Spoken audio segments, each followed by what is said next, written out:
கட்சிகளுக்கு நல்லது செய்ய வேண்டும் என்றால் முதல்ல திரு ஸ்டாலின் அவர்கள் கட்சியிலிருந்து விலகினாலே அந்த கட்சிக்கு ஓரளவு ஒரு ரிலாக்ஸேஷன் கிடைக்கும். திமுக தலைவர் ஸ்டாலின் கட்சியை விட்டு விலகினாலே கட்சிக்கு நல்ல காலம் என அமைச்சர் சிடிஆர் நிர்மல்குமார் விமர்சனம் செய்துள்ளார். பேசிய வார்த்தைகள் புரட்சித் தலைவரையும் புரட்சித் தலைவியும் பார்த்து திமுக அந்த காலங்களிலிருந்து 50 வருஷமாக என்ன பேசினார்களோ அதை இன்னைக்கு எடப்பாடி பேசுறாரு.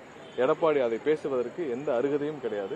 எடப்பாடி, அதிமுக இவங்க 2 பேரும் அந்த கட்சிகளுக்கு நல்லது செய்ய வேண்டும் என்றால் முதல்ல திரு ஸ்டாலின் அவர்கள் கட்சியிலிருந்து விலகினாலே அந்த கட்சிக்கு ஓரளவு ஒரு ரிலாக்ஸேஷன் கிடைக்கும்.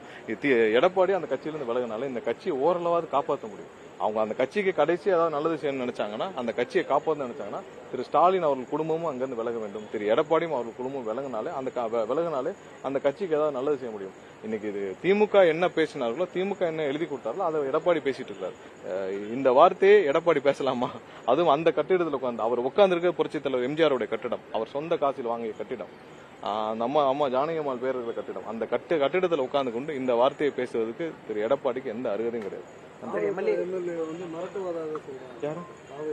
யார மிரட்டுறது? கண்டிப்பா அதனால சொல்றேன். இவங்க இன்னைக்கு திமுகவும் திமுக சார்ந்தவர்களும் மிரட்டுறதுனாலதான் இந்த புகார் ஆயிருக்கு. இல்ல திமுகவும் திமுக சார்ந்த நபர்களும் இன்னைக்கு மிரட்டுறதுனாலதான் இந்த புகார் ஆயிருக்கு. அவர்கள் சார்ந்த நபர்கள் மிரட்டப்பட்டு இன்னும் கடுமையாக ஒவ்வொரு இடத்துலயும் ஒவ்வொரு எம்எல்ஏக்களையும் அவர்கள் தனிப்பட்ட முறையில் கூப்பிட்டு மிரட்டி பல பேரை வச்சு சந்திச்சிருக்காங்க.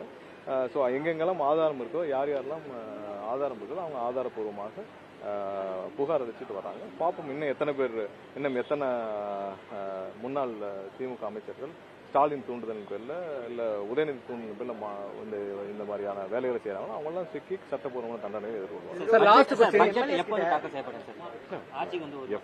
இல்ல பட்ஜெட் எல்லாம் முடிவான பிறகு அறிவிப்போம். செய்திகளை உள்ளது உள்ளபடி தெரிந்து கொள்ள ரெஃப்ளெக்ட் நியூஸை சப்ஸ்கிரைப் பண்ணுங்க.